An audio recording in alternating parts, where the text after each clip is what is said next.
Salam Rahayu, salam sejahtera, salam budaya. Assalamualaikum. Halo dulur, mudah-mudahan sehat selalu nggih, lancar selalu rezekinya dan selalu dalam perlindungan Tuhan Yang Maha Esa. Amin.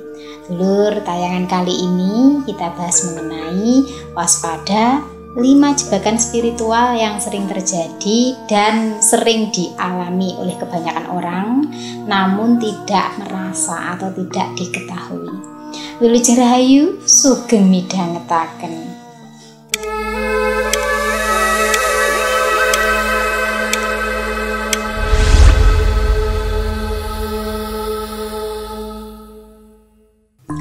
Dulur, tujuan dari spiritual itu adalah bisa memahami arti dan tujuan hidup, mengarah ke arah yang lebih baik tanpa merasa paling baik, karena menyadari bahwa semuanya adalah kehendak Tuhan. Akan tetapi tidak semua orang menyadari. Kebanyakan spiritual itu dianggap sebagai sesuatu ilmu yang bertujuan untuk bisa mengetahui semua fenomena alam ataupun hal gaib, bahkan bisa membuat dirinya memiliki kelebihan daripada yang lain.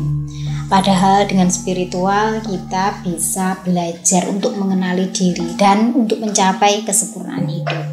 Tapi dulur, tidak semua orang itu bisa mencapai pada level itu. Kadang-kadang belokan jalan yang ditempuh itu tidak searah ya, atau tidak lurus atau tidak sesuai. Kadang-kadang ada belokannya di mana ini yang dinamakan dengan jebakan spiritual. Banyak orang tidak menyadarinya dan merasa bahwa dirinya itu sudah pada jalan yang benar.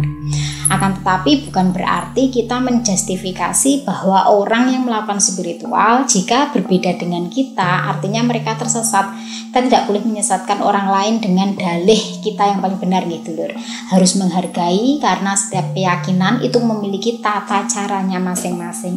Akan tetapi yang saya maksud dari jebakan spiritual ini adalah ilusi diri sendiri, ya. Dimana yang pertama adalah halusinasi. Merasa melihat hal gaib, semua merasa bisa dilihatnya, jin, malaikat, setan, ataupun yang lainnya yang baginya adalah sesuatu yang gaib, padahal belum tentu juga. Bisa jadi itu adalah halusinasinya karena sebelumnya pikirannya itu sudah membayangkan, kemudian bayangan itu menjadi gambaran yang dikiranya adalah nyata. Nah, hati-hati dulur, pasti orang yang pertama kali melakukan spiritual tanpa tuntunan akan merasakan hal yang demikian. Kadang tidak bisa membedakan mana gaib, mana nyata. Sehingga di mana-mana dia merasa itu adalah yang dilihatnya itu gaib semua. Bahkan kadang yang tidak berhubungan dengan gaib pun dikait-kaitkan. Nah, ini kalau tidak ada yang menuntun dan tidak bisa mengontrol diri sendiri, pasti akan terjebak pada suatu halusinasi. Kadang tidak hanya pandangan dulur, pendengaran pun juga demikian. Merasa seperti ada yang membisiki, ada yang menyuruh untuk melakukan ini. Hati-hati dulur. Ketika ada bisikan-bisikan yang sekiranya bisa dilogika, cobalah untuk berlogika nih. Karena setan itu menggoda dari segala arah untuk mengaburkan pandangan juga pendengaran. Nah, makanya tidak heran nih dulur, ada berita yang mengatakan ketika dia melakukan sesuatu yang sadis seperti menggorok atau membunuh orang, dia berdalih karena itu bisikan nih. Padahal sebenarnya itu adalah halusinasi di mana spiritualnya itu tidak sempurna atau bahkan tidak sesuai dengan yang dipelajarinya. Jebakan yang kedua adalah merasa sakti. Sakti di sini adalah merasa tahu segalanya, bahkan sesuatu yang belum terjadi pun dia sudah merasa bahwa itu akan terjadi. Tetapi ini adalah hal pertama baginya, di mana dia tidak bisa membedakan mana yang itu benar atau salah. Merasa bisa membaca isi hati orang lain. Padahal dulur, dalamnya lautan bisa diukur, tetapi dalamnya hati manusia tidak ada yang tahu kecuali Tuhan. Lah, kita mengetahui isi hati seseorang itu hanya bisa dilihat dari perbuatan, perkataan, dan apa yang dilakukan berulang-ulang. Jadi semacam meniteni, bukan berarti bisa membaca isi hati orang lain. Andai kata yang dikatakan benar, bisa jadi karena pandai membaca sorot mata atau gestur, tapi bukan isi hati. Isi hati itu berbeda dengan pikiran atau apa yang dia tampakkan pada waktu itu. Karena karakter orang itu bisa berubah-ubah dulu. Jangan tertipu dengan apa yang dilakukan sekarang, di mana itu kadang tidak berkaitan dengan selanjutnya.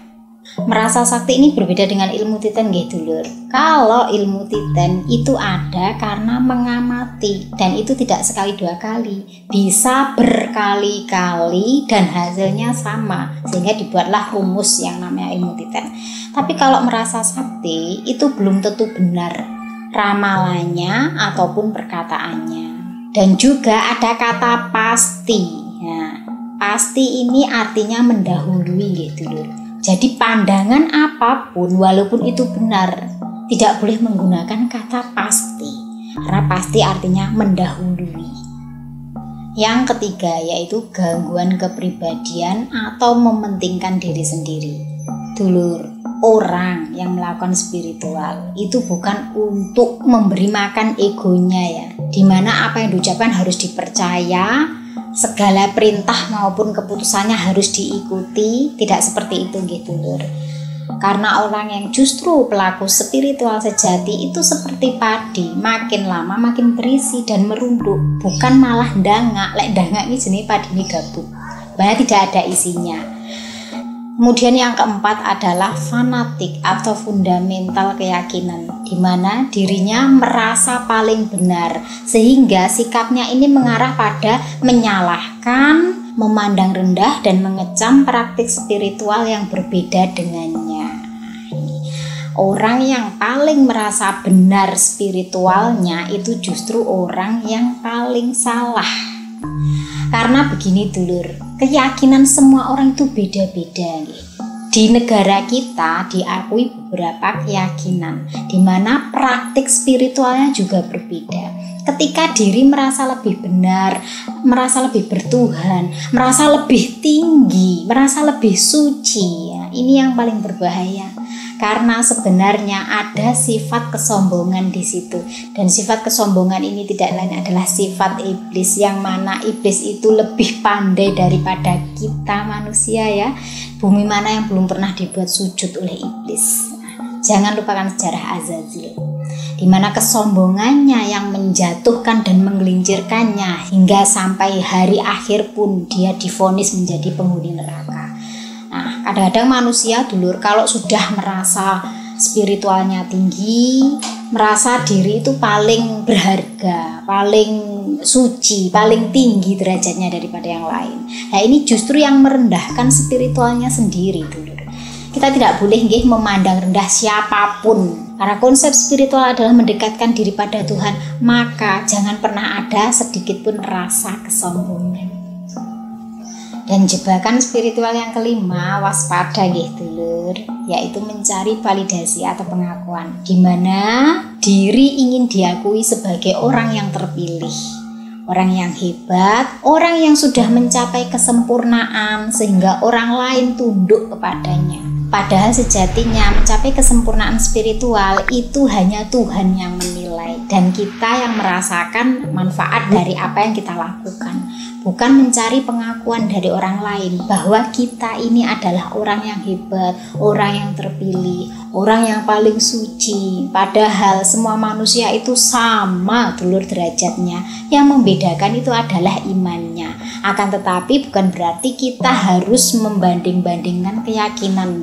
Kita semua adalah saudara. Jangan sampai terpecah belahnya karena perbedaan praktik spiritual.